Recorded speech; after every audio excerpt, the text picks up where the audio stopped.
Overall, I kind of dig it, but it could be. Son, what are you watching there? Well, Dad, it's Larry Arts Productions, home to many types of content, including stop motions, reviews, unboxings, and other types of videos. I knew getting the internet for my kid was a mistake.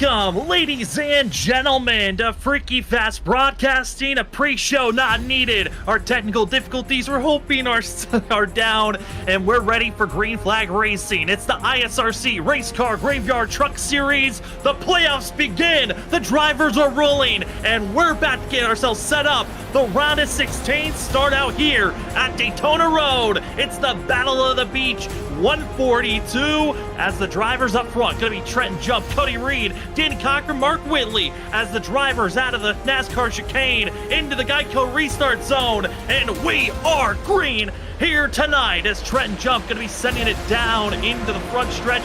Drivers to watch out for, going to have to be the 42. He's looked strong, but the rest of the field side by side down in turn number 1. Zach, it's about to get crazy as the drivers somehow get through turn 1, but through the S's and into the rest of the track. It is getting real crazy, Sam, as they head through those S's down into the hard braking zone of this right-hander here for turn number 2. And this is a place where you can set up some passes and make some early action happen. And through the mid portion of this field, it's going to be surviving through this infield because this is the most technical part of the racetrack. They go through that of the International Horseshoe. That's going to be the west side now into the kink. Excuse me, that was the east side through to that of the west side horseshoe for these drivers as they're making their way through. No drivers having major issues to talk of, except for the fact that Tyler Dangler in the 19 is part of the playoffs. 16 drivers starting from pit road. He's done this before, and Zach, here tonight, a very interesting call due to the fact that there is a stage, but not a stage break. We're not having a full course yellow here tonight, but our stage will be at the end of lap 15. So bonus points for that of the 19 machine he is completely giving up on.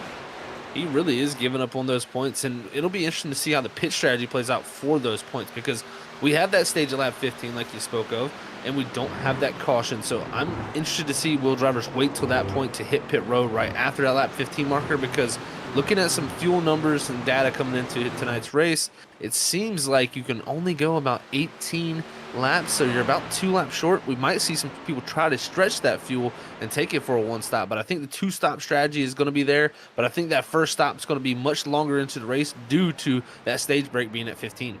One of the more unique aspects of this NASCAR course, due to the fact of that NASCAR chicane, an aspect of the track that is only here for NASCAR stock cars. It's not there for the original Daytona Road course. The driver surviving. Trenton Jump going to lead lap number 1. Bonus point for the 46 machine, our season 2 champion, as he is trying to go for his second championship. Again, this is the start of the playoffs. Thank you for joining with us. Thank you for being patient as well for us to get live.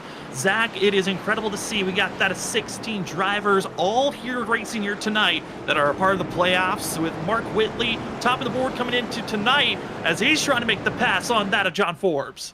Heading down through to out of turn 2, heading out to turn 3 here into the kink, this left-hander, and he's going to have to just wait here for his chance because that 11 machine in a good position at the moment to hold on. But as it heads into this right-hand bend here, you can really mess up that braking zone because it's a turning corner while you're braking, and it makes things very tricky. But I think this is the most important corner of them all, turn 6, getting back onto the oval. And right here, Mark Whitley, look at this power to the inside. He's going to get the better drive off, and that's going to carry all the way down to that bus stop chicane.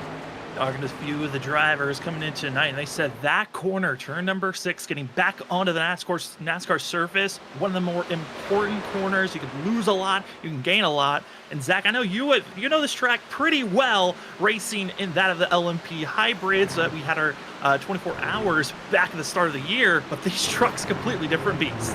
Oh, so different, Sam. It is night and day. One's like you're driving a spaceship, and the other one's like you're driving a car with a ton of motor and not a ton of grip. So it makes things that much more difficult as we check out this pack here with this 38 of Christopher Norris. He's got Kanata looking to his outside, and this is for a top 5 position right now on the racetrack. And this is where it's different, especially for those different styles of racing here at Daytona. This the added chicane here, the NASCAR chicane added to right here, and you see Kanata locking up on the curbs, and just like that, Norris around the outside. Great job and patience from him, and now even Nick Crawford, he's going to follow through into 74, and as you can see, this 16, all that speed lost there from that tough chicane.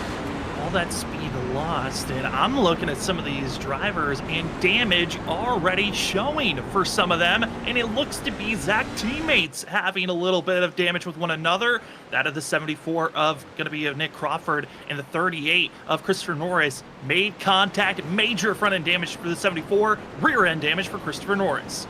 We'll have to watch out for Nick Crawford with that major nose damage. Yes, it's going to be a loss of downforce and grip in that overall truck. But the one thing you got to be more concerned about than anything is the cooling, because you're going up and down through the gears and you're really revving out these trucks as you go through each of those gears, which can really put a lot of strain on that motor and cause it to heat up that much more. If the cooling is messed up, he could be in for issues and having to come to pit road to get that worked on if he makes it through the whole race. But at the moment, he keeps it on the track, and we'll see what kind of speed he can make with that damage.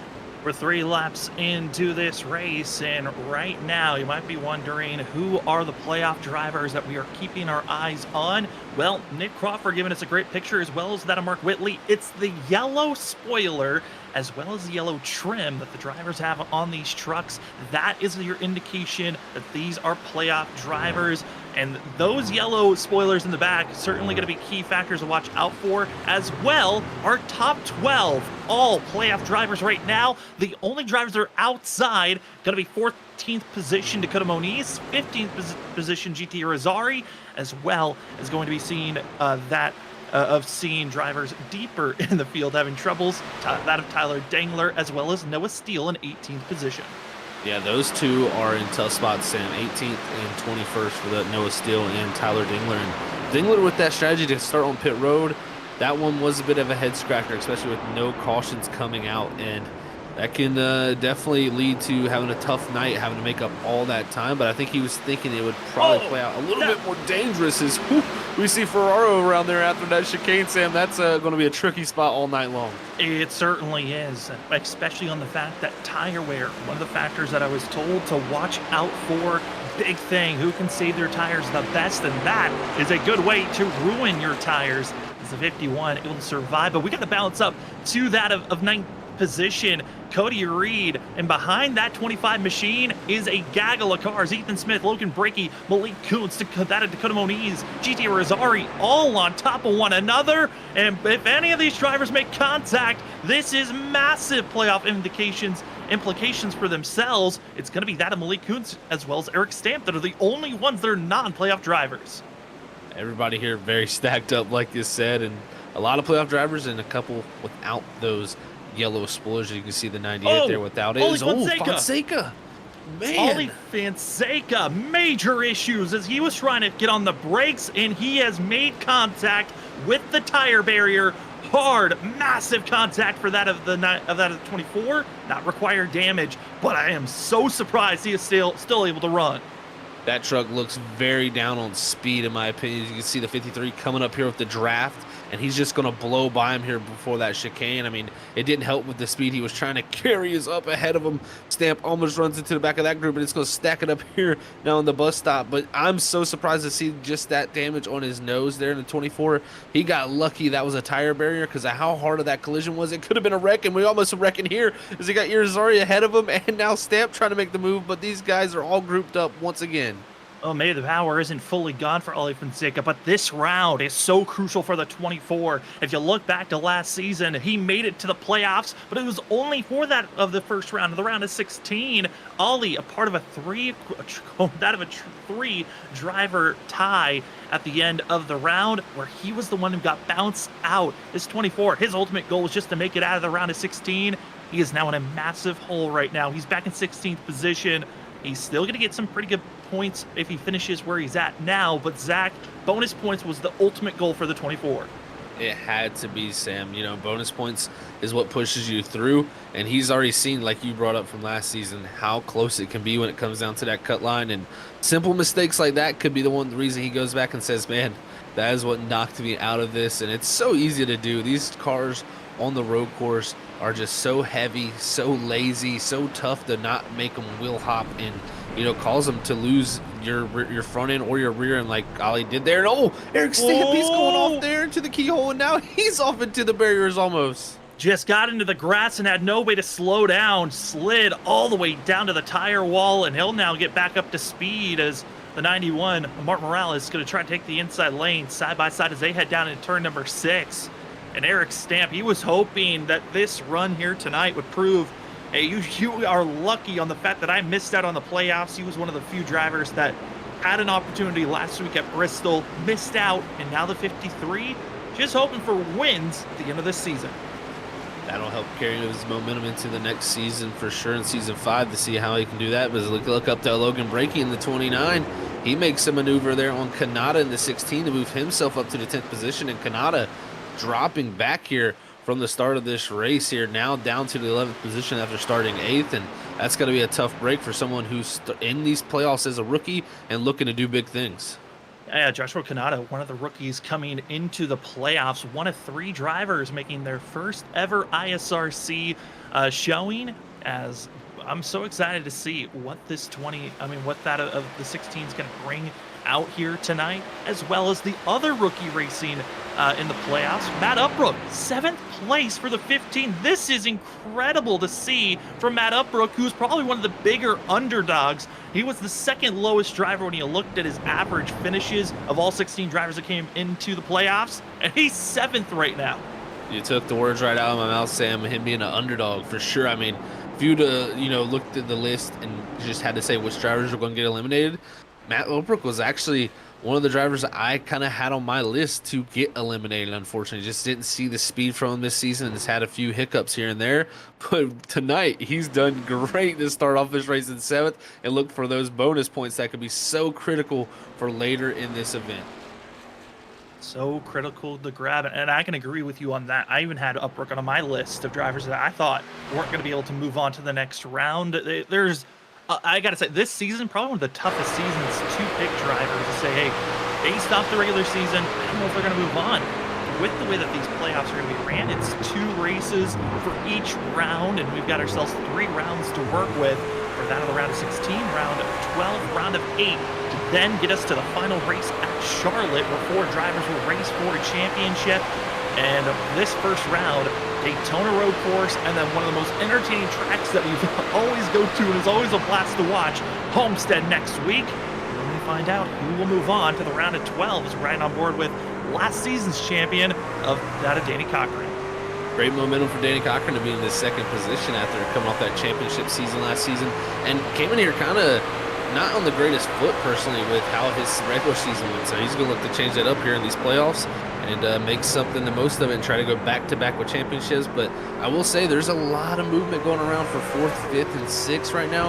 John Forbes just this last lap got overtaken by Christopher Norris in the 38 machine. And now Nick Crawford, like you said, with that damage on the nose from that contact to the back bumper of his teammate Christopher Norris, he's trying to follow through and get himself into a top 5 position. And it seems like these tires are really starting to slip away as drivers really slide around. They certainly are, and we have seen that of Christopher Norris and Nick Crawford be extremely quick at the road courses. I mean, we saw that of our last road course we were at Fuji. It was Nick Crawford that found himself in a victory lane. Christopher Norris usually has his best finishes at road courses. There's no surprise between them. John Forbes, though, he is trying to make a redemption run. You think back to season 2 where he had so many wins. This season, he's hoping to have all those wins again and to make it to the Final 4 once more. As here's Cody Reed. He's 25. Had a lot of confidence before he got into the practice session, Zach, until he started seeing other drivers' times, and he started to feel a little bit more worrisome as qualifying was getting closer and closer. Right now, it seems like it's just survive and hope that you make it to the end of the race. He qualified so well, and it just hasn't worked out for him here as he's in this 10th position, has gotten actually passed by Brakey on this last lap. But what I'm thinking here, is he trying to save fuel and make this a one-stop? Because the speed he's showing here, which actually you can see a good bit of damage there on that left front nose, that's going to be hurting that truck a good bit. And you can just see he's down on straight line speed now, and people are just driving by him very easily. As Moniz in the 5 machine, he moves himself up into a top 11th position here, and he's going to have a chance to go get stage points with Kuntz right in front of him. Kuntz, like we've seen for most of the season, first half of the race, he's up front in the top 10. The question is, can the 98 break his unlucky streak and finally finish just inside the top 15? Would be his best finish of the season for Malik Kuntz. Right now, like I said, in 10th position. and is that valve to see if we can see any other drivers in the playoffs want to move forward, as Ollie Fonseca, GT Irizarry, they easily get by. And Zach, I think you might be right on that call. Cody could be trying to force the issue here to turn in one stop and taking it back into pit road is the 25. I think that damage on that left front has really hurt that race truck very quickly. And I mean, the speed he was showing on the straightaways was very visible. It was just, I mean, every single, couple feet he was getting gained multiple mile per hour over the other driver. So he's having to get that truck worked on, and this has got to be a tough break if you're Cody Reed. But at the same time, he still can make this a two-stop. His Forbes, he's been flirting with disaster ever since he's gotten passed by these two in front of him. He's just on the ragged edge. I mean, tires, that is a big thing that drivers were saying that they were concerned about. There is a pretty big drop-off when you look at the drivers' best lap times that they put in compared to the lap times they're putting in now, and we're just 8 laps in to this 40-lap run. And right now, the 11 machine, that last lap for himself, he put down a 2-minute, almost a 2-minute, 1-second time. His best lap, a 1 minute, 59 seconds. So that is around almost a 2-second difference that this 11 is dealing with just 8 laps in. It shows you got to really manage your stuff. It's just not about being fast on a road course. If you can go out there and run fast laps, it's one thing, but being able to manage your tires and still run consistent lap times as he cuts the bus stop there, that's going to give him a black flag slowdown penalty. That's going to make him have to slow his speed here on this next corner and make sure he slows up enough before you get that. If you don't do it correctly, you will receive a black flag that will send you on down pit road, and that would be a night ender on this 11. So he's got to be careful and get that thing cleared. And as this 11 machine, Blackjack Racing, majority of them have been running decently well here tonight, except for Cody Reed. We were trying to give you a report on what happened to him. Even drivers in the session just were over the radio questioning, hey, Cody, what's going on? He has been radio silent. The 25 still in pit road getting the repairs done. And we're questioning if Cody can get back out there on track, as our leaders already getting by lap traffic. That is going to be seeing the 7 of Cody Smith, who goes a lap down already. Crazy to say we already got to lap traffic, but it just shows you the torrent pace that this number 46 machine here, a Trenton Jump, has. It is impressive to see, and he's been so fast even on this longer run. I mean, there's been nobody touching his times. Cochran's been close, but he's still just opened that gap to almost 3.6 seconds. Is getting close to 4 now. So this 46, at Fuji, he was very fast, but he did have that little bit of a weakness of falling off on the longer run compared to Nick Crawford. But I think here at this racetrack tonight, Daytona, he's got it down so far because nobody's touching his lap times at the moment. And I will say, Sam, I did go back and look at Cody Reed's incident. What he had happen was one of the most tough things you can have happen at this road course. Actually, in the last chicane here, the NASCAR chicane right there by pit road entry, he jumped the curb, landed on the turtle, and it completely damaged the underside of that truck and destroyed the motor. So that's immediately what put him out of contention and still has him sitting on pit road. That is so frustrating, especially on Cody feeling like this race was the race of the 25s when he maximize his points and just try to stay comfortable going into Homestead next week. Now the 25 could be going into next week with a must-win scenario, and that is a very much a hard thing for himself. Luckily with Cody, he did come into this race with at least a little bit of a buffer. He had 15 points to work with due to the fact of having bonus points on where he finished with the regular season coming to a conclusion, as well as getting his win at Watkins Glen. So at least there's a buffer to work with, but with the amount of playoff drivers that are inside of our top 10 that are basically tied for 11th place with no bonus points given into the playoffs, this is scary, as Christopher Norris going to be going off course and giving up that spot to Nick Crawford. Missing turn 1, the easiest corner in my opinion to miss because it is braking while you're turning left to make the corner. It's very much a sports car corner. It's not very fun when you're driving one of these stock cars trying to hit it, and that was just a simple mistake from Christopher Norris to open up the door, let his teammate get the nice clean pass on him here. But good lap times shown from the 74 and the 38. They're both in the 159s with our leaders up front. Now, they are a good bit of tenths off our leaders, but they are in the same second range as them, as Mark Whitley is starting to struggle a little bit in front of them, also getting into the 2-minute bracket. as another report from the 25, Cody Reed, is back out on track because Christopher Norris trying to close in on that lost time that he gave up at turn 1. But there's the 25, Zach, on track. Now we got to see in the next couple of laps, what does the 25 have on pace, as he is currently 2 laps down. The only way he's going to be gaining positions if he sees other drivers have terminal damage. He's going to have to hope for a lot for sure, Sam. I mean, luckily he's got Cody Smith behind him, so that is one position he already has behind him. But if anybody else goes out there and has terminal damage, he could easily overtake them if he just goes out here and complete laps. And we talked about it earlier. Every single point's going to matter. That could come down to giving him a tiebreaker chance coming into, this next round. I mean, you never know. He's got to go out there and just try to make the best of what he can now, as his day is pretty much soured from that damage from hitting that curb. But you can see here, it's Ethan Smith. We kind of saw this with Ethan Smith for a good little bit of Fuji. He was in no man's land, then he had a little bit of a battle near the end. But it's it's good when you're a driver, in my opinion, to get this open track like this to help get yourself in rhythm and make it where you just don't feel like you're too pressured. Yeah, and Ethan kind of had a feeling that there was a chance that he'd be in this spot. He thought he was going to be racing with that of Joshua Kanata, but Kanata dealing with issues. He's fallen back to 14th place as the 00 stays in 8th. So Ethan feeling good, but you can see the damage of Joshua Kanata on that right side, as well as Noah Steele completely missing the NASCAR chicane. He's got a major slowdown penalty that he's got to wait for as the rest of the field breezes on by. And I gotta say, Tyler Dangler started on pit road, 25th position. Zach, he's up to 16th now.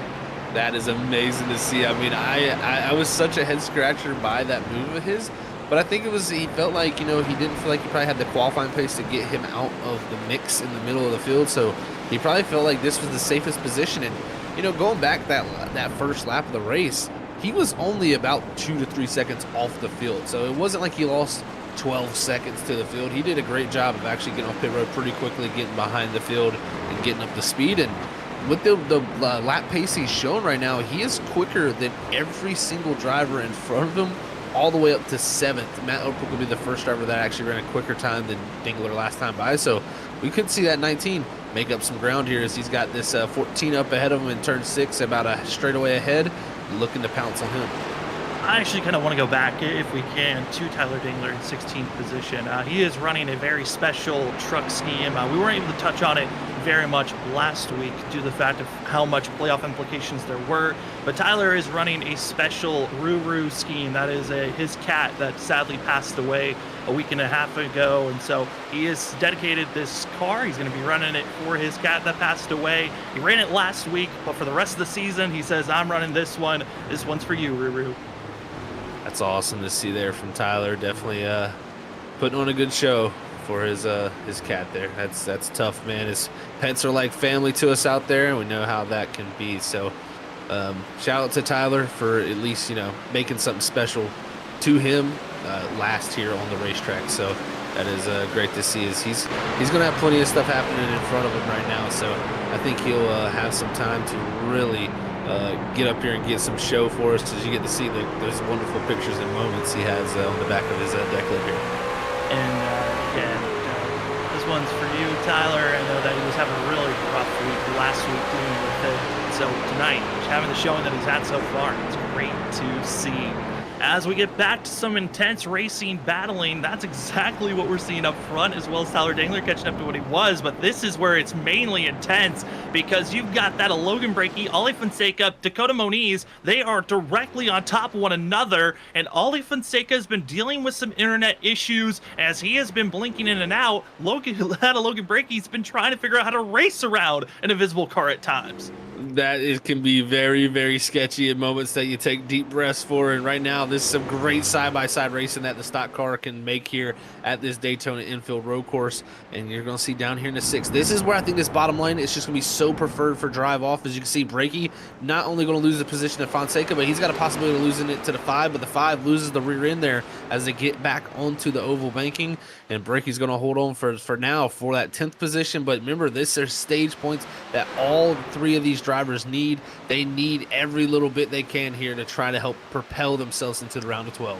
And I was hearing a lot of drivers saying after this stage is done, that's at the end of lap 15, they're expecting a lot of drivers to make their first pit stop, potentially setting up for their second stop.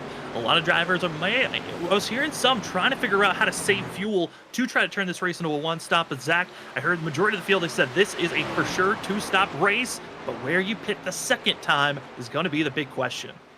With the tire fall off, I just don't think the one stop's going to be, that well off. I think he'll really lose time by first off having to save fuel, because you got to save, in my opinion, about 2 laps to get it done here for a one stop. And saving 2 laps here at Daytona is no small feat. This is a 3.5-mile race course. I mean, you're looking at upwards of 7 miles you need to save of fuel, and that's not easy to do when there's these long straightaways here at Daytona like there is. So I don't expect anybody. I mean, we could see someone try it for sure. I won't put that out of the realm, but I don't think it's going to be the race-winning move. I think, like you said, Sam, here at lap 15, I think your pit road's going to get very, very busy for drivers trying to come down here, get the stage points they have, get into pit road, and then I think the next stint will be about 13 laps, around lap 28, where you see that final pit stop come in, and we'll see who has what they can, because pit road can be the money maker. It very much can be, as well as it can be the biggest loser if you are not careful. Getting caught with speeding is a black flag penalty where it's a 40-second hold, and drivers do not want to be caught with any type of issues. As taking a look here at last season's champion, Danny Cochran and Zach, setting up where currently I'm in the motion of editing episode 1 of the long run, which is our behind the scenes get to know the drivers. We had it back for season 3. We're trying to bring it back for season 4. And a lot of the drivers' biggest surprise of the season, seeing the 2 and the 00. No wins for 2 drivers that are on the list of the most winningest drivers in ISRC history. I completely agree with that statement from the drivers, man. I mean, I would have thought at some point we would have seen a Danny Cochran multiple-time victory and at least one from Ethan. I mean, like you said, these are guys on the all-time wins list. They've been drivers that have competed for multiple wins in each of the seasons they've been here, and it's just odd to see that they haven't got it done yet. But I think that speaks to the level of competition we've seen this season for season 4. It's been the highest, in my opinion, level of competition, especially with the parity level between the field. I mean, picking just 4 drivers that you felt like weren't going to make it into the round of 12 was so hard to do for myself. So it just shows you, just even that first round, there's no giveies. There really aren't, as we're on lap 14. Going to be a lap and a half still to go before this stage is done. Top 10 drivers get bonus points for themselves, but a couple of drivers already thinking about pit stops for themselves to start out. As going to be Eric Stampin, on-playoff driver, into pit road. Early stop for the 53. Reed is still out there. He's been able to get back out on track, but Cody Smith, major damage for the 7. I don't know if he's going to get back out on track. He could be calling it a night for that 9 Motorsports machine. I like the call from the 53 team to hit pit road. He does not need stage points. He's not fighting for the playoffs. He just needs to go out here and have the best race possible. And if the stage wasn't at lap 15, I think you'd see pit road being very busy this last time by, just because of the way you want to split this race up into a 2-stopper. But if you're not looking to get those stage points, I think it's critical just to go ahead and hit pit road and see where that takes you from out in this race. But we'll see how it works out as they're going to be coming to the end of that stage here within this next lap. Coming up to the white flag of the stage, and right now the majority of the top 10 look pretty solidified in where they're at, except for 10th place. The 1 bonus point is still very much alive as Dakota Moniz has made the pass on Logan Brakey, and Brakey might have to outbrake himself here as they're going down into the bus stop on the backstretch. The 29 going to be the one going the most aggressive down into the corner. Still got 1 more lap to hold off the rest of the field. Again, there will not be a full course yellow, but the aggression is high as we are on that of the white flag of our stage.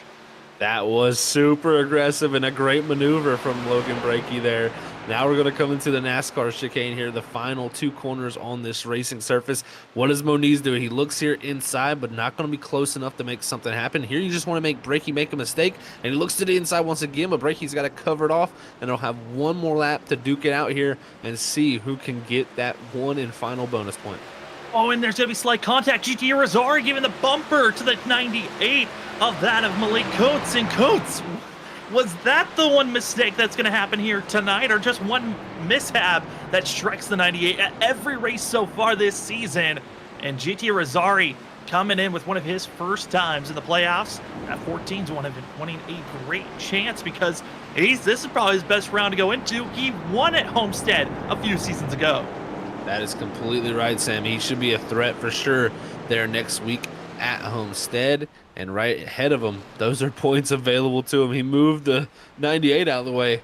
Well, that wasn't even 4 point. I'm sure if he gets to this 5 and this 29 and they get battling, he'll elect to move them out of the way in a heartbeat here to get that final bonus point. But we'll see how it works out because right now, Brakey has tons of pressure. That 5 on the knees is very quick through the infield compared to the 29.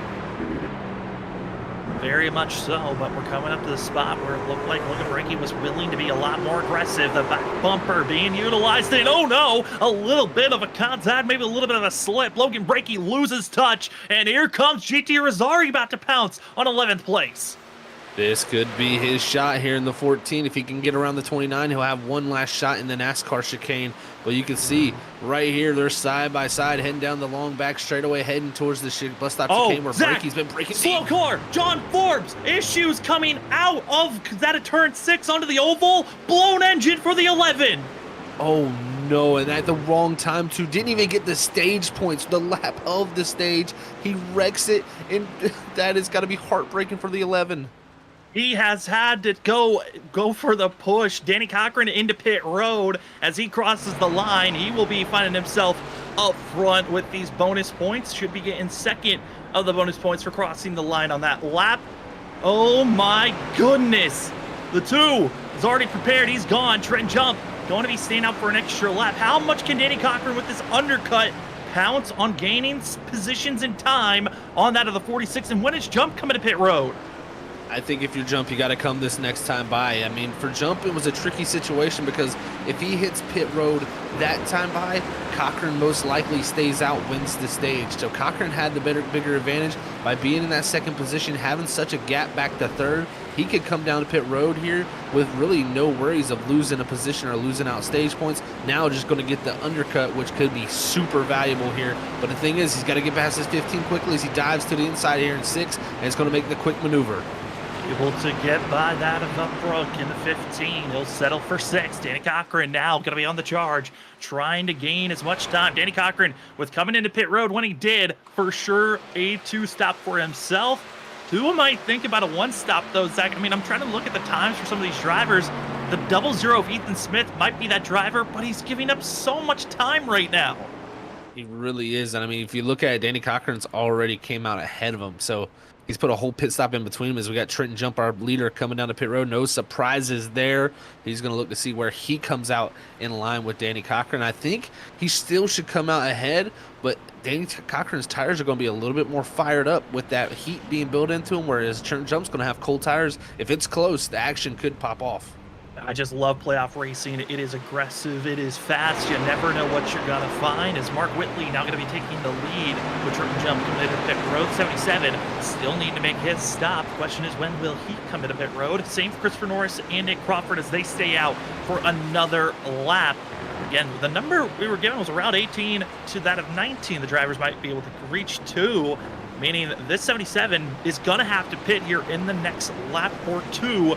Question is when and how much time will he be losing, as he was 3rd right before this pit cycle started. Well, if he can stretch this to 20 to the completion of 20, he's going to be in a good position because he is about 11 seconds ahead of Cochran, 9 seconds ahead of Trenton Jump, and that right there is a nice little gap for if he wants to do a 1 stop. I still think the 2 stop will be faster overall, but I think if you're someone like Mark Whitley, covering off 3rd here, this could be the way to do it for himself. So we'll see if he's able to stretch it, or maybe just going for a little bit longer extend on this run so you can have much shorter runs and go much harder on that last 2 runs of the race. And just getting reports from that of Mark Whitley spotter. You see it in the chat. That of Brentley going to be making the statement. Seems like they're going to be trying the 1 stop. The question is who else might try, and that's a very gutsy call from the 77 because from all the reports I was hearing coming into this race, they all thought the 1 stop was just going to be too slow to go after. 77's going to try his best, is into the grass, and goes that of Mark Whitley. Well, that's not going to help the one stop one bit at all there, folks. That is going to be right there. He's going to get the, well, luckily he already cleared that slowdown penalty away after going off there off track, but he's already lost a ton of time due to that. I mean, Trenton Jump now 5 seconds back, Danny Cochran now 8, but still, we'll see if he can stretch the fuel as he's about to lose it here in the final chicane, and that's going to give him a slowdown. Also, this should give Christopher Norris the lead. Christopher Norris going to be coming and gaining time if possible, but that 38 machine had a very poor exit out of the chicane. He is trying to close in the fastest he can, but this is the lap we're expecting drivers to come into pit road if they were not in extreme save mode, as the 38 closing in less than a second to Mark Whitley. Nick Crawford as well trying to close in on this gap, and you can also see the former leader Trenton Jump, Danny Cochran, closing in behind them as well. Trenton Jump here with the fresh tires is going to have so much more grip than these guys. And look right here immediately to the inside here in turn 2. He's going to make the quick, swift pass there on Nick Crawford up to that 3rd position. Issues, though, for Danny Cochran. Justin Smith broke loose on coming into that of turn number 2. Contact the rear end of the 2 machine. He's got some rear left damage to deal with now. Oh, that could have been much worse. He does have that rear left damage, but it could have been, I mean, if it would just clipped him a little bit harder, it would have probably hooked him back left into the barrier. He's very lucky to be going straight still here, but man, that's got to be frustrating for Danny Cochran. They're just trying to mind his own business and getting caught up in someone else's mistake. And also, Ethan Smith, deeper in the field, thought maybe he was going to go for a one-stop. Not the case. He has just finished pit road, and he's back out on track on lap that of 10. As drivers all throughout the field, if you're just joining us now, welcome to the show. This is the first race of the playoffs for the ISRC Race Car Graveyard Truck Series. It's the first of 2 races for the round of 16. After this round is done, 4 drivers get removed from the playoffs. Go into our next round of next 2 races, and we do that again until we get down to 4 drivers, a race for a championship in Charlotte in the middle of May. As we are closing into the halfway marker, current situation, the 77 of Mark Whitley trying to turn this race into a one-stop. If he can get to that lap 20, going to 21, he may be able to do it. But if you're any other drivers, this is going to be a troublesome situation, as that of Christopher Norris into pit road for the 38. But Zach, the rest of the field going for the 2-stop. They are secure and they feel confident right now. Yeah, these 2 right here coming down, they are definitely going to be on a 2-stop. No way they're going to be able to make it on fuel from lap 18 here. So we'll see how this works out. An interesting call from Christopher Norris and Nick Crawford. Maybe just going to elect to have the fresher tires. But I do worry about them losing a little bit of track position here. Possibly, well, as I say that, Matt Overbrook behind him hits pit road. And luckily, also, they have Kanata, who hasn't hit pit road. So they should come out all by themselves still, but have much fresher tires. You can see there, look at the 46 with those new tires. No problem, just breezing by the 77 here, and Trenton Jump back to the lead once again. And that is not what Mark Whitley wanted to see. He was hoping that he could keep that lead until he had to come into pit road. Now he's going to have to just settle in and hope not to make too many mistakes like that, because if Danny Cochran gets by the 77, that's even worse news for him to deal with. Update for Blackjack Racing. Aria, Cody Reed have come to pit road for major damage. John Forbes is still in pit road with the expired engine. Ethan Smith, when we were talking about the different strategies going on, 00 self-spinning. Zach, it has been a bad day for a team that we've seen be so consistent this season.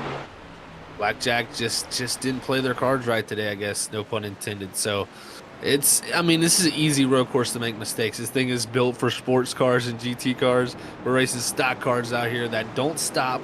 They're hard to put the power down. Everything about them is just a difficult time.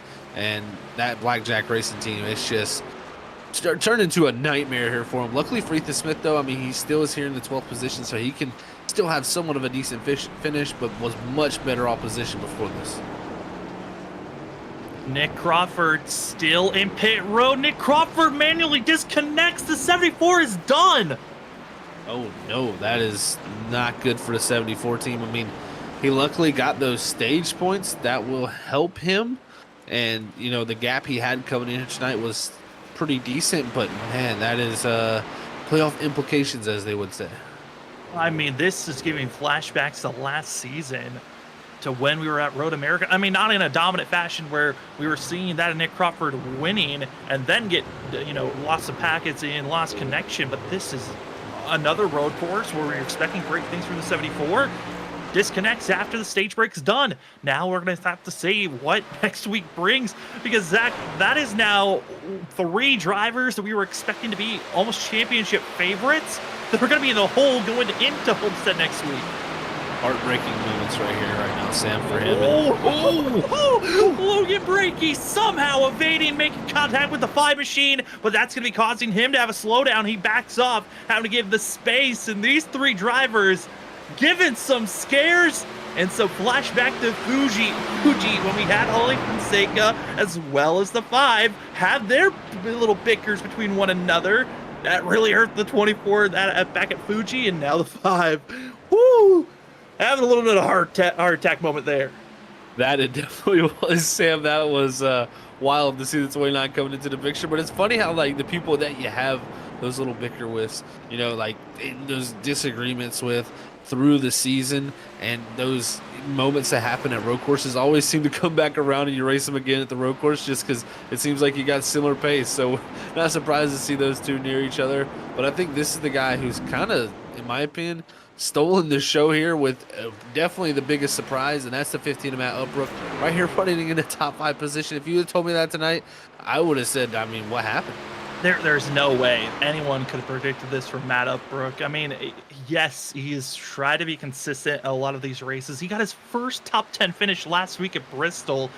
And you even look at the rest of the season, it's been a lot of struggle. Even at Fuji, finished 17th there, and he qualified 22nd. This 15, if you looked at the stats, was not supposed to run like this here tonight, but he could be going for his first top 5 finish and be putting himself in a great spot going into that next week. As we lose another driver, Cody Smith, who had been in pit road trying to get repairs done, he has called it a night as Cody Reed gets out of the way for 15.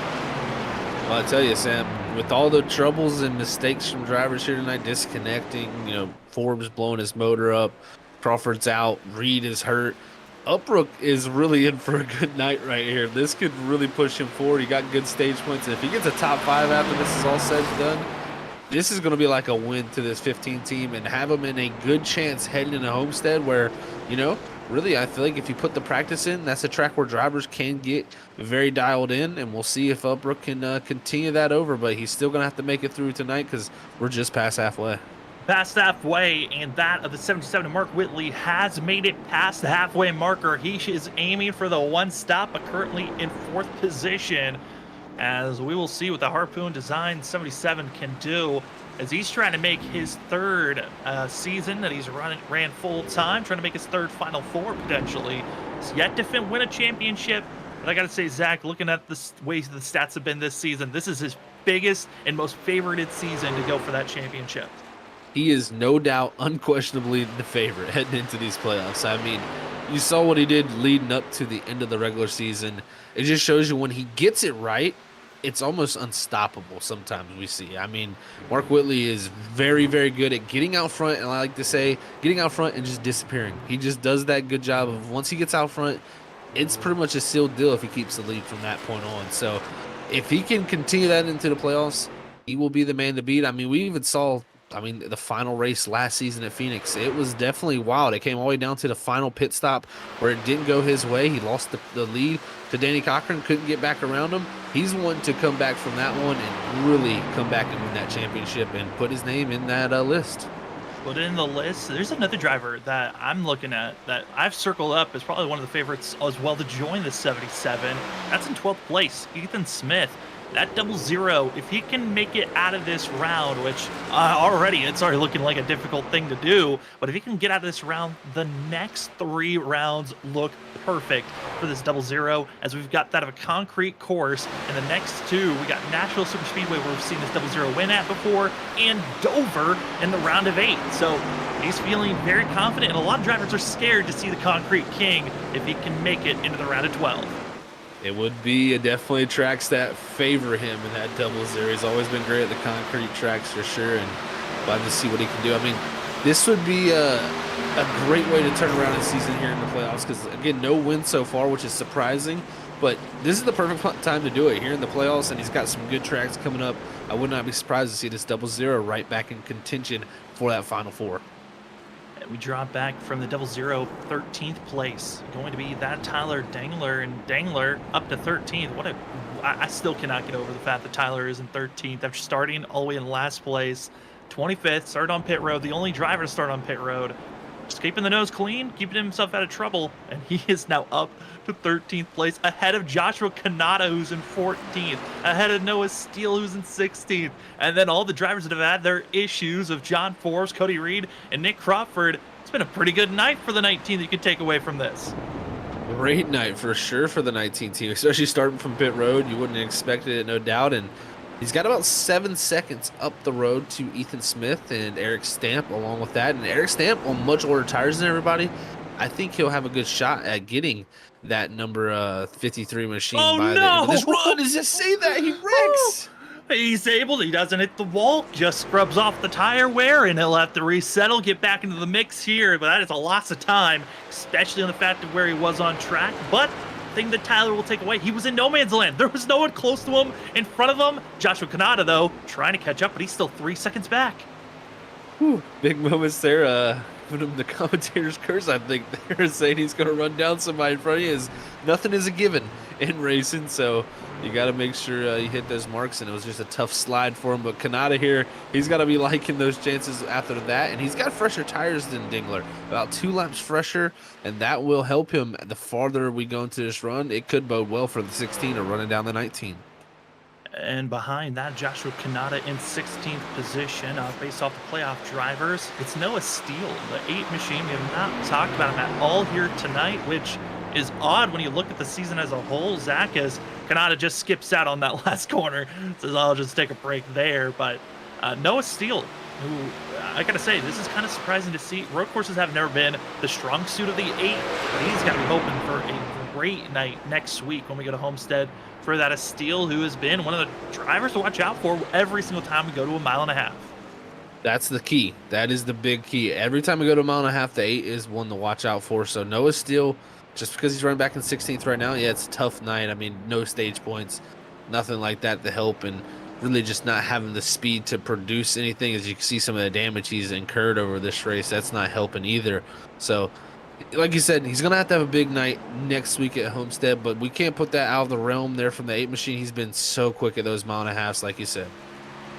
As that is where the majority of our playoff drivers are at. Cody Reed going to be back in 22nd position, still running, but very much in a frustrated spot, being 2 laps down. Nick Crawford's out of this thing. John Forbes still in pit road getting damage repairs. As we are going to step aside when we come back, more great racing action here tonight as drivers all around trying to get the best finish that they can, as you are watching the Battle of Beach 142 here tonight for the ISRC Race Car Graveyard Truck Series. First race of the playoffs. Can't wait for more action. We'll be right back in a few moments.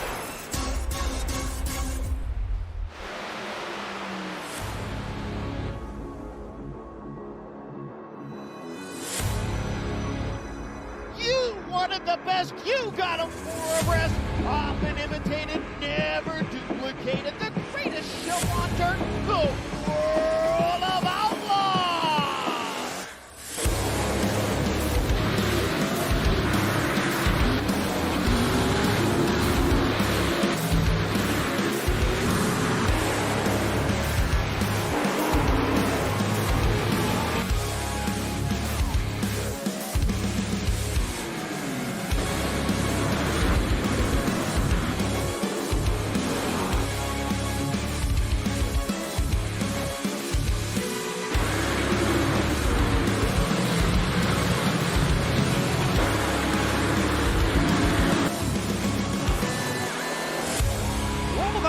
Dirt Racing will be available September 27th. Pre-order your copy today.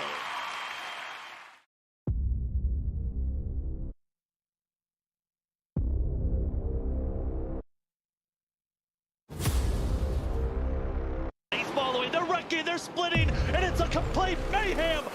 We have a wreck at the front. 19 goes down into the 7, takes out the double zero. They're 5 wide behind for fifth.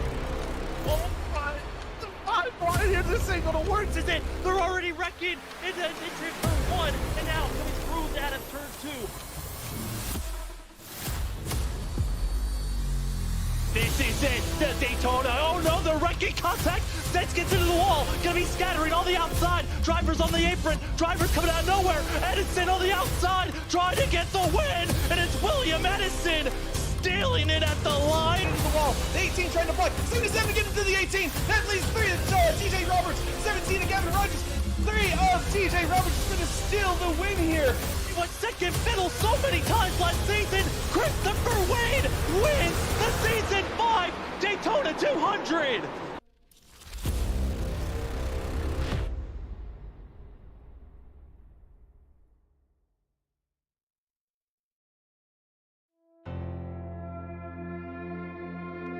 I think I watched Josh 3 or 4 times before I ran the car. He killed them every race, and it was like stout fields, like good cars, big races, and I mean, he was unbeatable. And I was like, oh man, this is, like, I'm nervous. I was so nervous getting into the car full time this year after watching Josh win 3 or 4 races straight. These cars, they have a lot of horsepower now. They have over 500, and I think 5 years ago they didn't have 450. They're gonna be a handful to drive, but just don't overdrive them. Let the car do the work.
Welcome back, ladies and gentlemen, to the ISRC Race Car Graveyard Truck Series. It's Season 4 playoff time. The first race of the round of 16 underway. As we're past halfway, we are now in the middle of pit cycle, as some drivers already made their final stop of the day. Others preparing for what time they want to make that stop.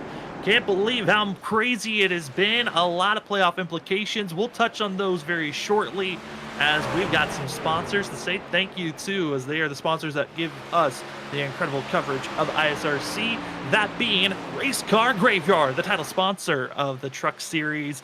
Go on over to Race Car Graveyard on Instagram, and remember to use the promo code RCGY for 10% off on getting yourself started with the diecast collection. New, used, and custom, they've got it all in 1/24th and 1/64th ratios, as well as the Laugh Lap. The Laugh Lap is our stage break sponsor. If you'd like to go listen to or watch quality memes, go on over to Instagram and go look up the_laugh_lap for daily incredible racing laughter moments.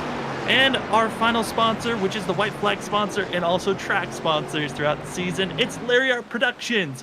Go on over to YouTube and social medias and go look up Larry Arts Productions for some great comedy and variety videos today.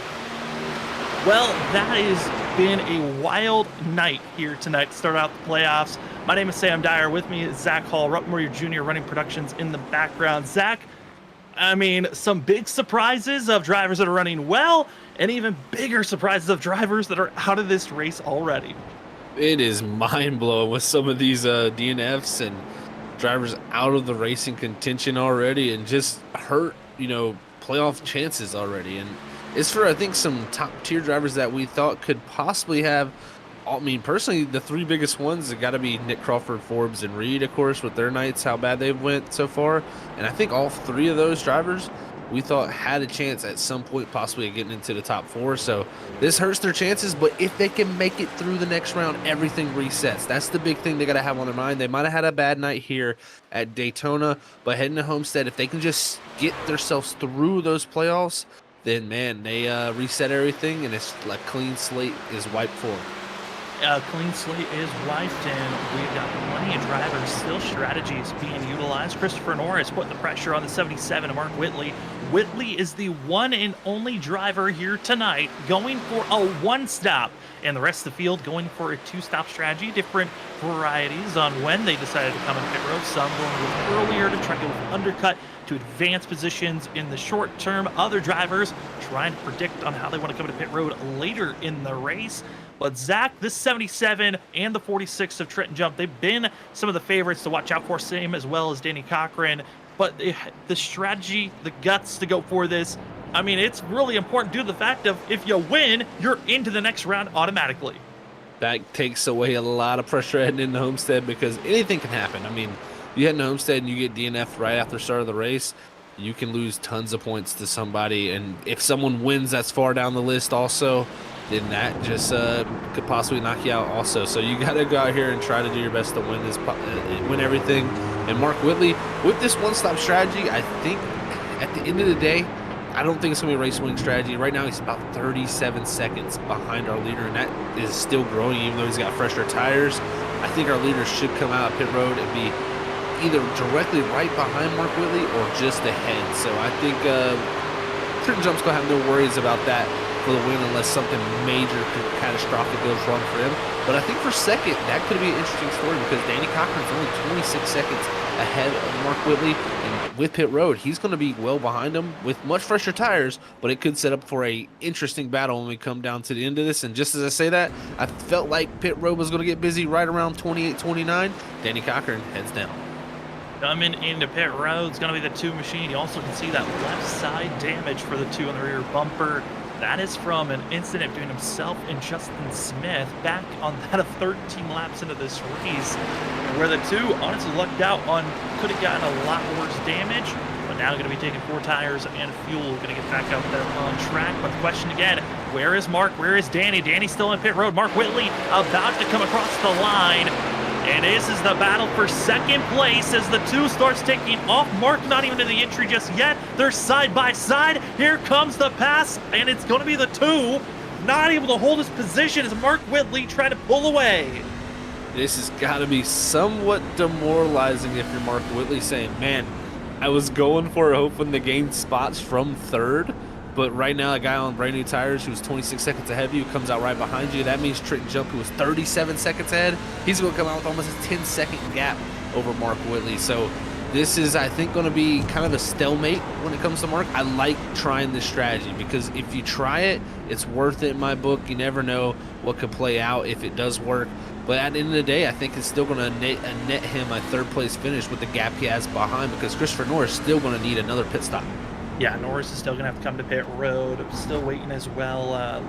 That Logan Brakey in 5th place is going to have to come to pit road. That's going to be giving away 5th to Matt Upbrook, as you're seeing the two easily goes to the low end. Mark gives up the spot, and I mean, Mark can't even race to try to defend this position because he still has to try to save fuel for these next 11 laps that are coming up.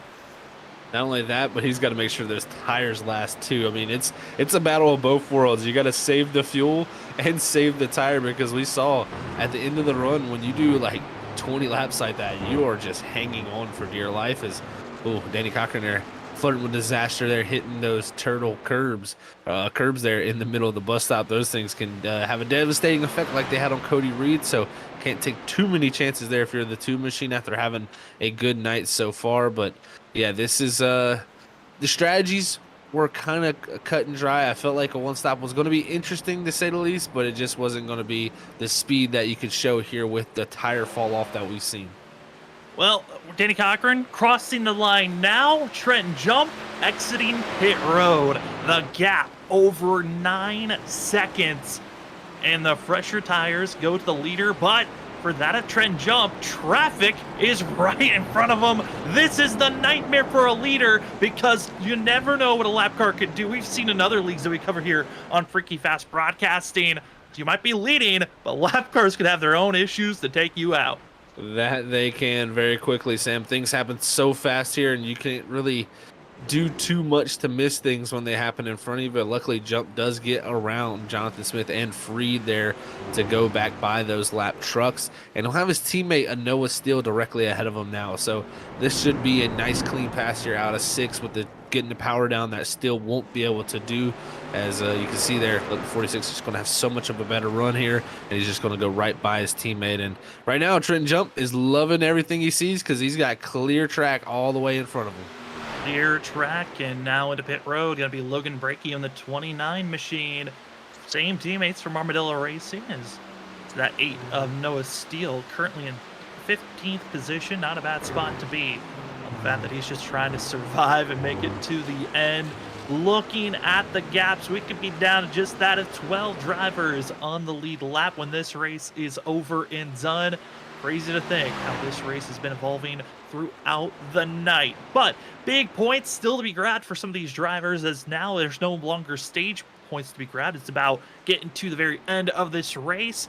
Ethan Smith trying to do a great recovery run for the 00. He's in 12th place, getting by Eric Stamp, but Stamp is not giving up on that position. That is one of the closest battles on track, besides the battle for 7th place. Stamp definitely is not giving up here, Sam. He's all over the back bumper of the 12 of Smith. And, you know, for Stamp, it is pretty much anything goes for him. It doesn't matter for points, but for this 00, he can't make mistakes. He cannot take a willing risk here to take him farther down the list because he's seen what's happened to his teammates here tonight. It can easily get away from you if you try a little bit too much, and you could end your night just in a blink of an eye. So this 12 needs to get out of here at least with a 12th place finish, because that would be, you know, somewhat just, I'd say, keep him in a pretty even spot coming into the next race. Even is almost better than and just one position more would be better if he can, but it is going to be a tough task. But I think it is possible. Joshua Kanata in front of this 00 has not been looking strong. He's been getting more and more wounded as 16. I think there's a chance for at least that of 11th. And Malik Kuntz, I mean, Zach, we're looking at the trends for this season. We're waiting. Will Malik finally crack for a top 10 finish, or will he wreck out like it's been for every race so far this season? He's got 10 laps to go, and it's one of the tougher pills to swallow. I mean, we have to touch on this storyline because the best finish this 98 has been that of an 18th finish, even though he's been a top 10 contender at every race we've gone to.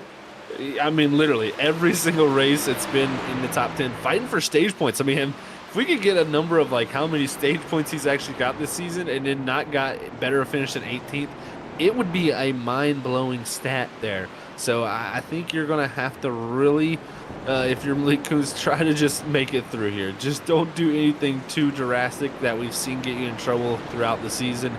Right now, it's about bringing that 98 home. And if he can bring it home in a top 10 position, this will be really the biggest moment for him all season long. That it certainly can be. As looking at those stage points, Zach, Malik Kuntz tied with that of Dakota Moniz, 10 over the season. So if he had made it into the playoffs, he would have been right there with Dakota Moniz. And as well, he's got more stage points than Christopher Norris, who's in the playoffs. I mean, you got to feel bad for a driver that, honestly, if we see Malik Kuntz come back next season, he will be a threat. He could find a way to get good finishes. And I think that's what makes this exciting, is because this season, we saw a lot of drivers that had issues either 2 seasons ago or last season come back and perform so well and kind of get that monkey off their back of some great finishes. I mean, Cody Reed, his first ever win this season. Same for Noah Steele and Logan Brakey. All 3 of those drivers had so many mistakes throughout their careers here at the ISRC Truck Series.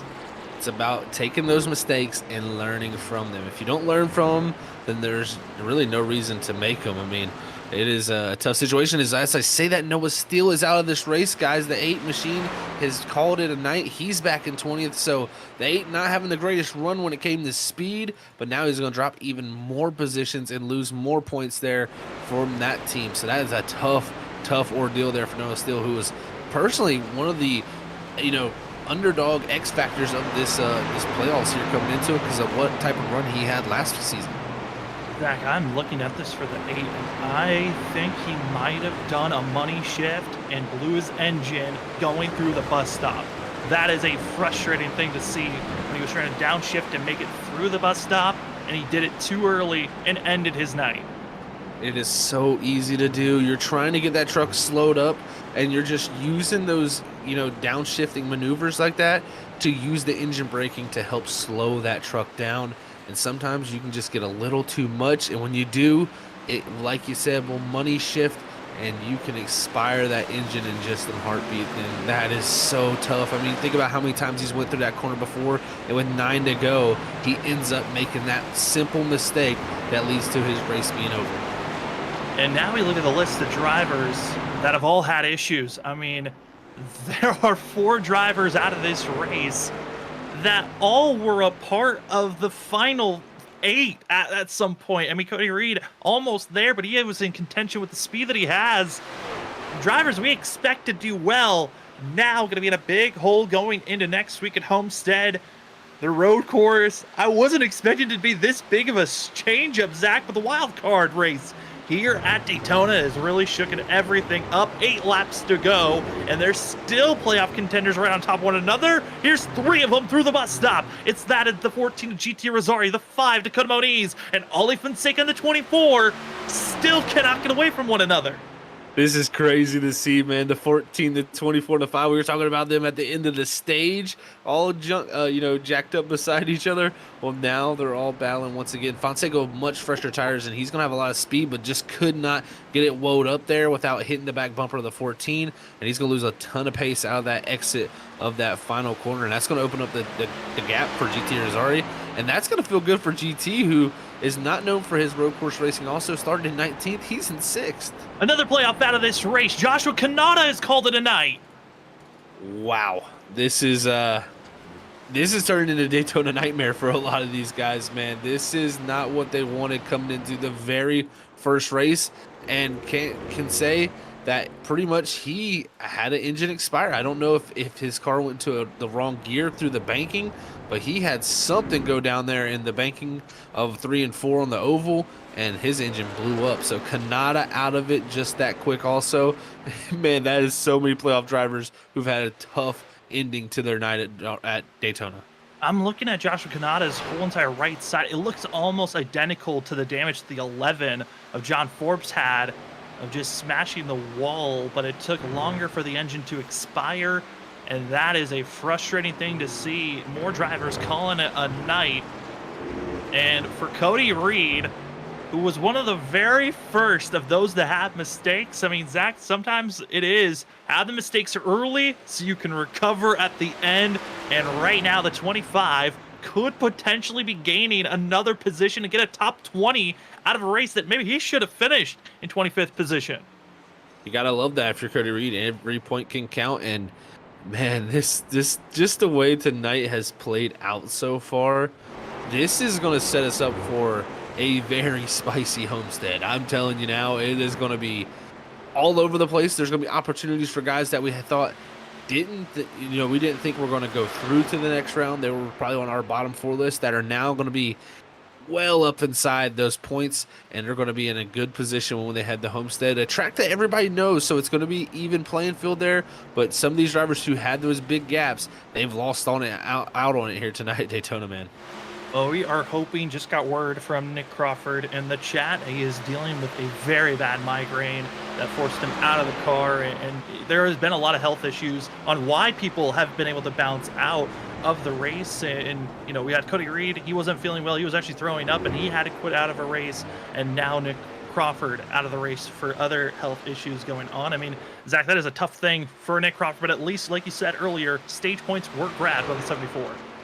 I myself suffer from migraines, and I can tell you, racing a car on this sim is not something you want to be doing during it. So got to feel for Nick Crawford, and he toughed it out. I mean, he got stage points. That is going to help.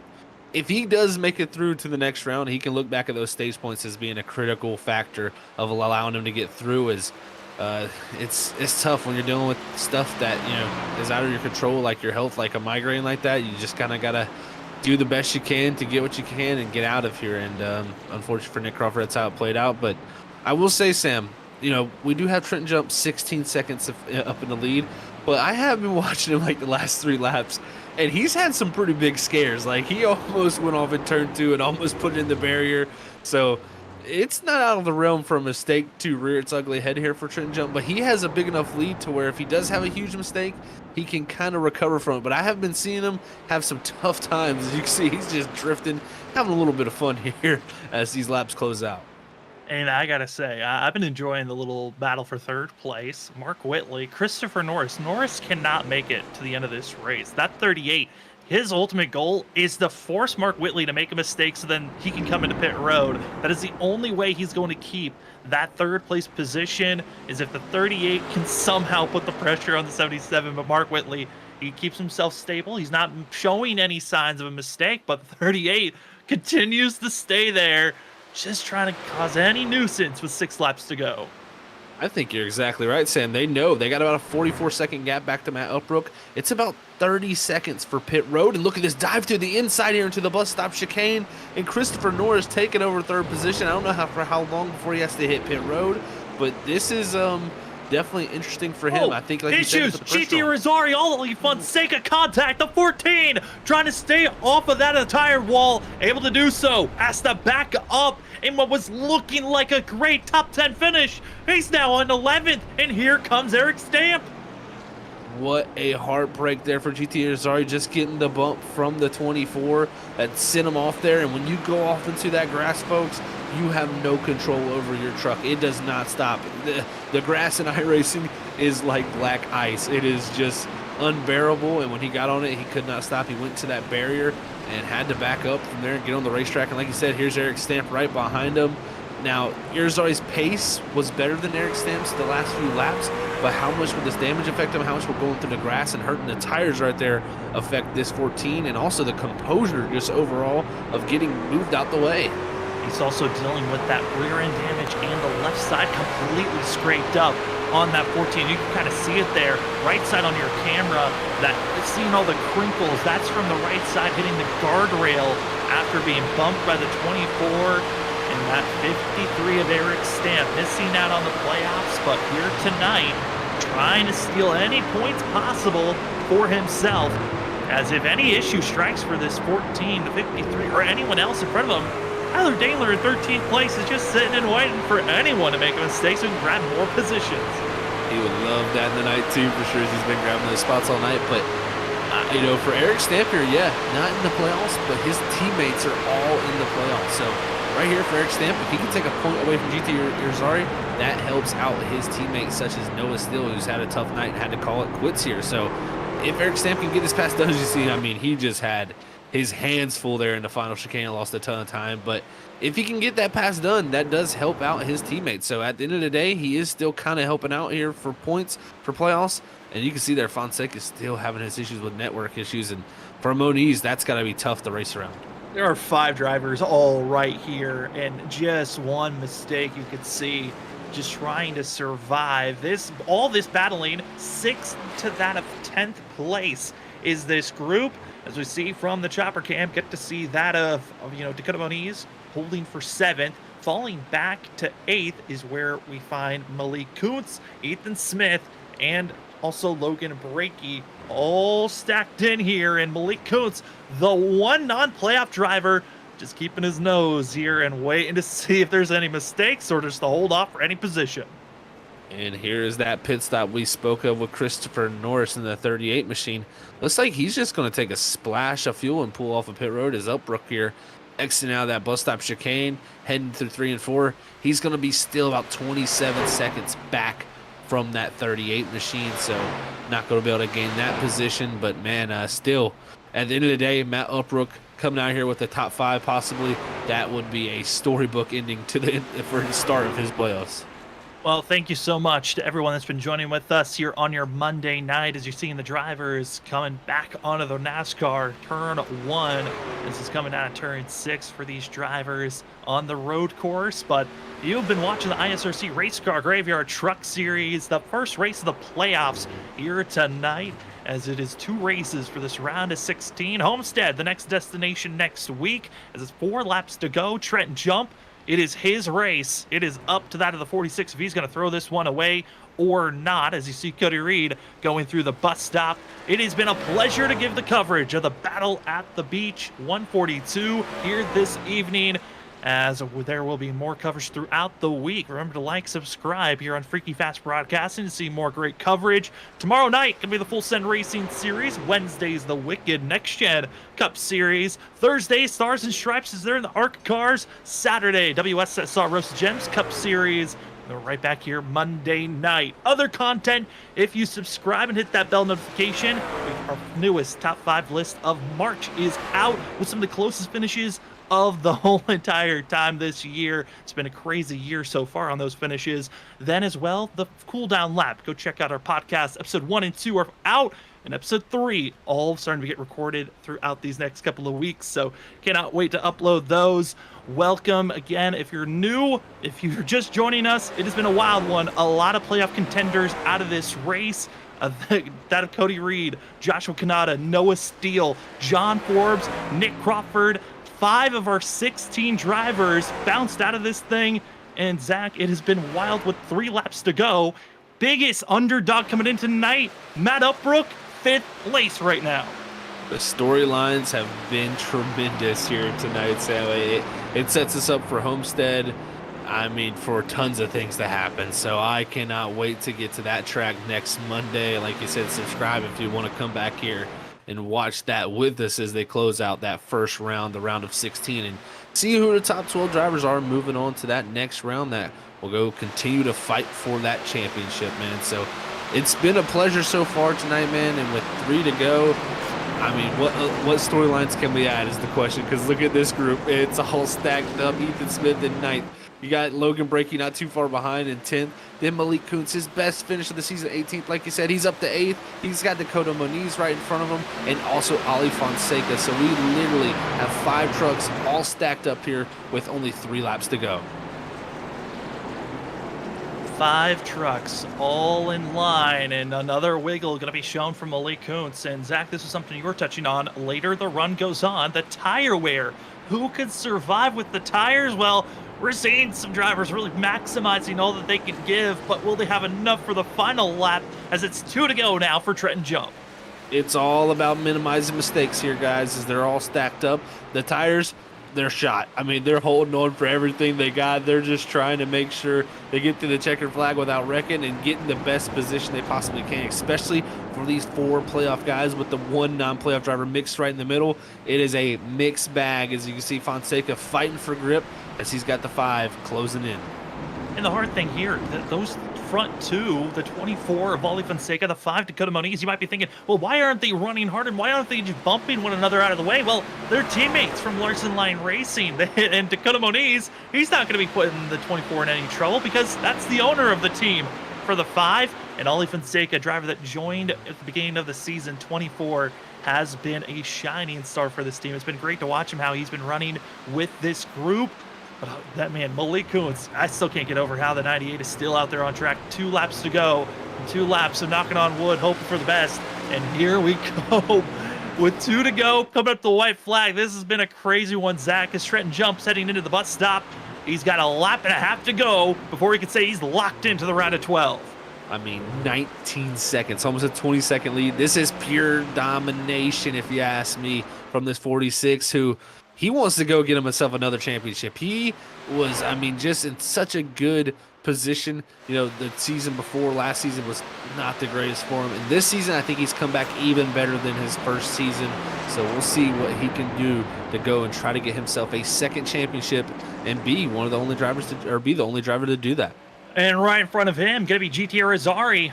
This is going to be your white flag here tonight. And your white flag sponsored by Larry R Productions. Go to YouTube, look up Larry R Productions for some quality, great comedy variety videos that can get you a lap for today. As our leader trying to put down GT a lap down, that'll leave us with 10 drivers on the lead lap. But will we see Trenton Jump make this pass or just settle behind the 14? Zach, the way he's running, that seems like he wants to get by the 14 as soon as possible. Seems like he does, but at the same time, he's got such a gap, no reason to risk it there. As you see him slide the rear end out, he's got literally coming down to soon a half a lap where he just has to be mistake-free and just bring it back home, and he is the winner here as he's looking. He's like he's going to dive up the inside here, and whoo! Oh no, he's going to wreck it. Oh, spinning it out, and he's going to have to get back up into the gears and start moving. Another race where they've seen a leader in the playoffs. White flag issues. Saw it with Danny Cochran last season at Road America. But for luck for Trent Jump, he had a gap to work with. I mean, having that 13, 15 lap, second gap lead certainly does help if you have any mistakes here. Oh, it really does, Sam, because if that would have been much smaller, he would have been in trouble, big trouble. But that's what you work for. You try to build the gap that you can to make sure if you have mistakes, you got something to fall back on, and he definitely has. And here we go, down into the bus stop. That 46 machine.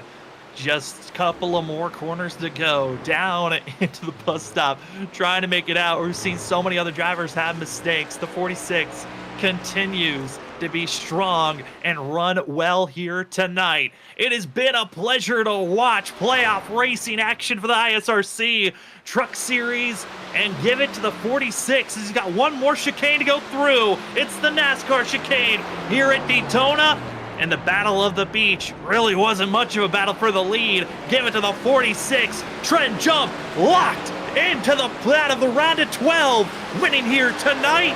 And now we go back to some of the other racing action because Zach, the battle for that is for 7th, 8th, 9th. It's still on. More drivers spinning around. There goes Malik Coates, but he holds on for 10th for now.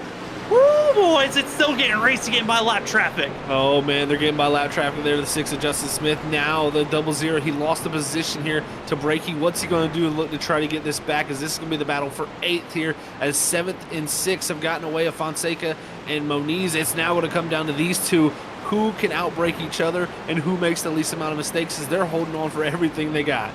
I mean, last season, Ethan Smith played the villain. Is he going to be the villain once again as he's trying to get through that of the 29 machine? Points so crucial going into next week at Homestead. Drivers finishing up where they're at. Trent Jump, Danny Cochran are done, as well as Mark Whitley. The rest of the field still trying to cross the line. And this is going to be the last opportunity for some of these drivers.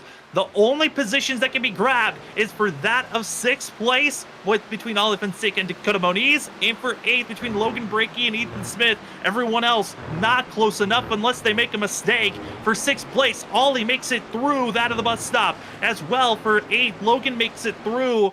Zach, just one more opportunity for some mistakes with the drivers. Seem pretty spread out for now. The spread is there, Sam, but if the mistakes come, the door may open, and we'll see who knocks that door down. Is right here. Fonseca going into the final chicane. Moniz, and then also Breaky and Smith. I think we're all going to stay straight, but what a wild ending to tonight's race. Ooh, crazy, wild, and absolutely bizarre at times. Trent Jump wins, moves on to that of the next round, and Malik Coates gets a top 10 finish finally for the 98. Great finish to see Malik finally get a finish worthy of his skill that he's been showing here in the first half of most of these races. But there is the 46 machine. I mean, Zach, utter domination. The one true mistake was down that white flag. I love that they threw a road course into these playoffs, man. It's opened up the door for so many opportunities for drivers in this first round. And the one that doesn't have to worry about any of those opportunities because he's got his ticket punched, that's this man, the 46. And like you said, utter dominance from him here at Daytona, and just looked never off beat. I mean, he had the moment on the white flag lap, but he had such a gap, it didn't even matter. Still won by 14, almost 15 seconds with a spin on the final lap. That right there has got to feel good for that 46 team. Incredible run by that of Trent Jump, the Season 2 champion, ready to go for his second championship this season. But for us up at the booth, we're going to step aside. You don't leave just yet. We've got the post-race show right after this. We'll be right back.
Welcome back, ladies and gentlemen, to the post-race show for the ISRC Race Car Graveyard Truck Series. As tonight, the start of the playoffs in the round of 16, certainly drama-filled here at the Daytona Road Course, as we will be bringing in our winner here tonight into victory lane. Sorry to pull you away there, Trent, but congratulations on your win. You are now booked and set to the round of 12. How are you feeling after that dominance here tonight? Feeling pretty good. I can't really complain too much. It was a pretty easy night. So, yeah, I'm just feeling good. Feels good to be back in victory lane on a road course. Definitely gave a few of these away and have been fast and just never capitalized. So it's good to just come out and dominate one, especially in the playoffs. That it really is, Trent. This is huge for you, man. I mean, looking to go get that second championship, and this is a good way to start it off. But take us through that ending. I know you had such a gap that it didn't end up mattering, but that simple mistake there trying to get through lap traffic, how much did that have you a little bit worried? Man, I can't believe GT would do me like that. He hit me with a blue turtle shell. Can you believe that?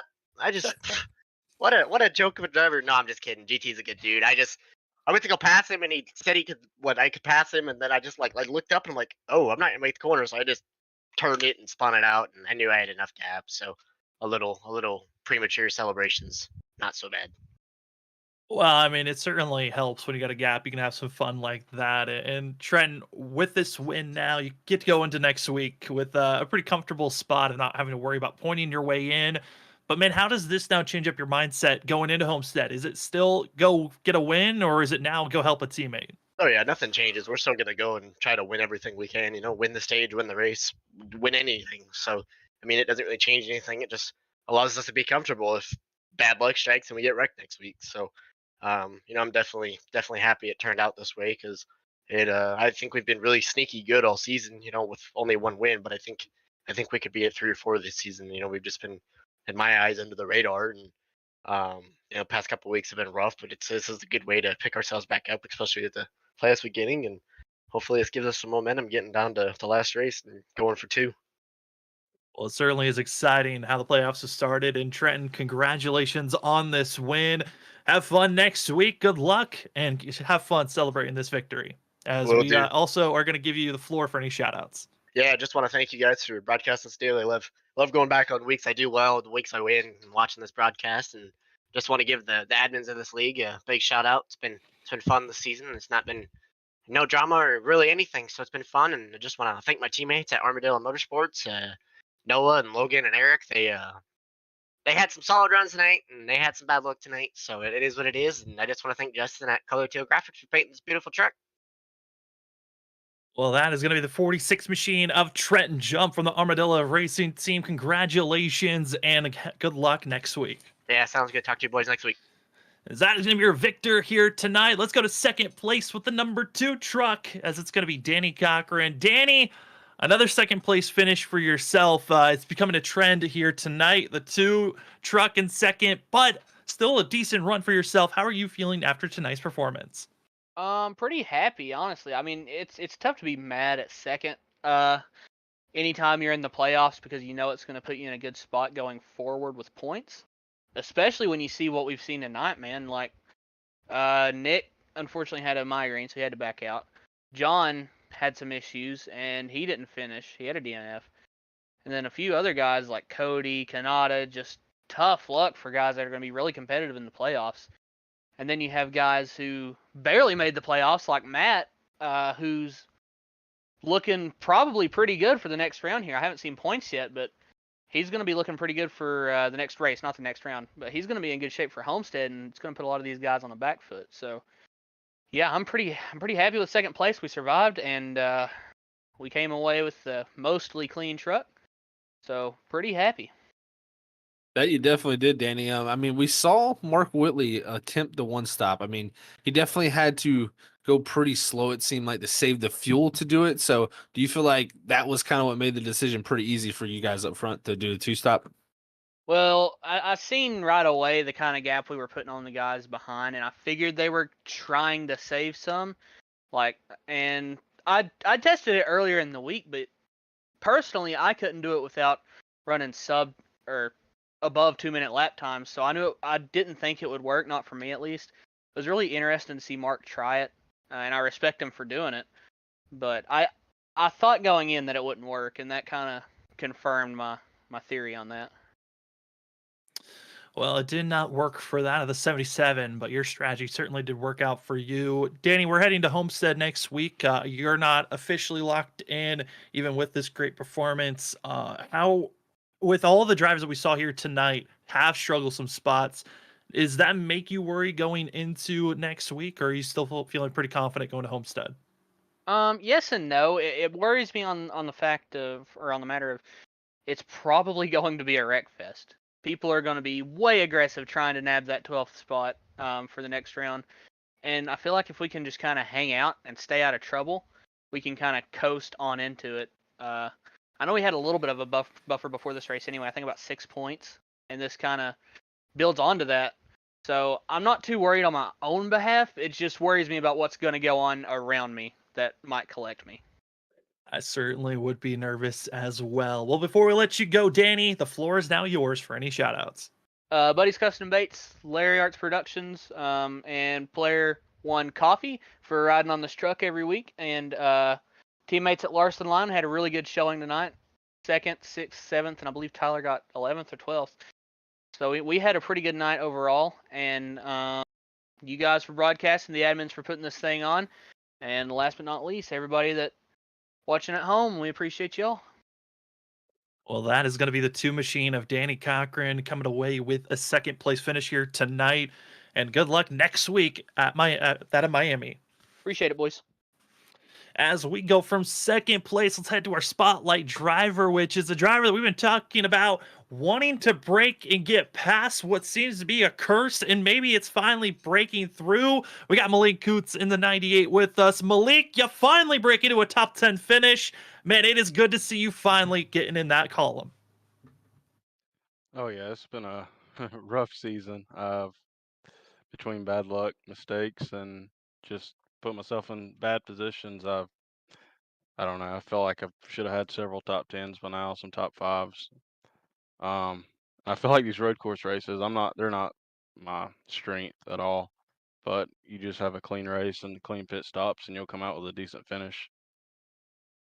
That's the way it seemed like it played out for you there, Malik. But I mean, coming down to that end, I mean, it was 5 trucks all stacked up on top of each other. 4 of them are playoff contenders. You're not involved in the playoffs, but you're involved in that battle. How do you weigh that one coming down to the end there, racing those guys? I mean, you try to race them hard, but not, rough them up. And I, Ethan saw him double zero overshoot the last bus stop, and once I went down in the corner, I couldn't see him anymore, and I thought he had went up on the track. And then next thing you know, we're doored. But that was a honest mistake. And but yeah, I mean, you don't want to mess up the playoff drivers, and you don't want to give them any positions either. But just race them hard, and just like any other race. Well, Malika, I even said it during the broadcast and during the race. I feel like we've seen a lot of drivers in the past have struggled some seasons, but then the next season it just opens up where that luck finally is off of them. I can't wait to see what else you can bring. What's the confidence level heading to that Homestead, North Wilkesboro, and Nashville Superspeedway, the next 3 tracks? Homestead I've had decent runs there. North Wilkesboro and Nashville, I've seemed to like fairly decent. I don't know. The mile and a halves have been hit or miss, the intermediate tracks. I was good at Kentucky and Chicagoland, but Kansas I kind of struggled. So I don't know. We'll just see where it goes. We can't wait to see what you're going to bring. Well, Malik, before we officially let you go, the floor is now yours for any shout-outs. Oh, we don't. Just appreciate my team. We've practiced quite a bit, and we've all struggled, but yeah, we're trying to turn our season around, and it just come out here and have fun. We don't do it much. I only get on iRacing like on Mondays and maybe Sundays to practice a little bit, but yeah, just appreciate them. It's been fun racing with them. Well, it's been a pleasure to watch you racing out here tonight, Malik. Congratulations on finally getting a top 10, your best finish so far this season, and good luck next week at Homestead. Thank you. As we go from our interviews, let's take a look at the unofficial results here tonight, because it is really shooken up how the playoffs are going to look like overall. Zach, I mean, this 46 able to get to victory lane. Trenton jump. Danny Cochran going to get second. Mark Whitley third. Christopher Norris fourth, with that Matt Upbrook fifth. What a finish for the 15. His best finish of his ISRC career, and what a time to finally do it for the 15. Ollie Fonseca sixth. Seventh goes to that of Dakota Moniz. Logan Brakey eighth. Ninth is Ethan Smith. That of also Malik Kuntz we got to talk to, finishing out our top 10. Great top 10 there for drivers, but some tough endings to that night here for a few. I mean, GT, he ended up in the barrier. Luckily, he comes home 11th. But as you, as we went farther through the list, it's guys like Cody Reed in 19th, Noah Still in 21st, Nick Crawford in 24th and 22nd for John Forbes. Some playoff guys, Sam, that are going to be having some long nights here coming up through this next Monday when we come back to Homestead, because, man, it's just... You got to feel for them, because they had such good runs going for a majority of them, but then it just all went up in smoke. It didn't matter what it was, but it ended up ending a lot of guys' nights, and now they got to go to Homestead on the back burner. In Homestead on the back burner, as we take here the unofficial look at where drivers are finishing. Tyler Dangler in 12th, started in last place on pit road. Incredible to see how the 19 recovered. But, man, like you said, those drivers at the bottom of the list, they're still working on the points and who's going to get stage points or not. But I got to say, Zach, this is looking terrifying on the drivers that are outside looking in, going into next week at Homestead. Currently, Still, again, waiting on the official points, but the drivers that are outside looking in, GT Rosari, Tyler Dangler, Noah Steele, Joshua Kanata, going to be those drivers that are outside of our top 12 that are going to need a great run next week, and their difference being off by just that of 14 points from Dakota Moniz all the way down to that of Joshua Kanata. It's going to be close. I mean, we can put it down to that. It's going to be one of those situations where when we get done with Homestead next Monday night, we may not know exactly what the picture is just due to how close this is going to be. We could have the tiebreaker come out once again, and I think that only just adds to the allure of the league here, ISRC, and just shows how competitive and how much parity there is in this top 16 for the playoffs. Man, oh man, playoff racing, it's my favorite time of all the seasons when we get to cover, because you get to bring out the calculators, you get to see what the points are like, you get to see what the drama comes out, who's got the luck, who doesn't, and the speed tonight goes to that 46 of Trenton Jump, winning by over 14 and a half seconds, but it could have been more, Zach. He spun out and still had that major gap, just showing the dominant speed that Trenton Jump had here tonight, the Season 2 champ. Going to be a favorite to watch out for. And if you'd like to watch more great racing action, as all of our other leagues that we cover are slowly building up to their playoffs, well, more action tomorrow night. It's the Full Send Racing Series as their truck series gets ready for more racing action. Wednesday, getting prepared, almost the playoffs, who's in, who's out. That's what we're going to find out on Wednesday with the Wicked Racing League. Thursday, it's the ARCA cars for the Stars and Stripes Racing Series. Then on that of Saturday, still making their final march, they're in the second half of the regular season, it's the WSSR Rosa Gems Cup Series. But Zach, so many great series, and the playoffs right around the corner for all of them. Playoff time, man. Like you said, Sam, I cannot agree with you more than anything. This is our favorite time, because this is when it truly gets down to the nail-biting moments. The drivers have to make those split-second decisions that equal going on to the next round, getting those points that could be critical to move yourself on, whatever it is to win those championships. And then last but not least with that, crowning champions, just because, ISRC so far, we've had 3 completely different champions. We got the possibility of getting a repeat champion this time because we got 2 of those drivers still in it. And I'm telling you, we could very well see another one add their name to the list for season 4. So it's always a great time, but playoffs are just the best time when these seasons kick off. That they certainly are. Well, tonight has given us one absolute, and that is the fact that we know the 46 is racing in the round of 12 in 2 weeks. But all the other positions, 11 more spots to be grabbed. All of the answers on who's in, who's out next week at Homestead. Cannot wait for that. Again, thank you to everyone that's been watching here tonight. More racing action tomorrow night. It is the Full Send Racing Series. Hopefully you're ready for some great racing action, as we will see you tomorrow night for our next Freaky Fast broadcast.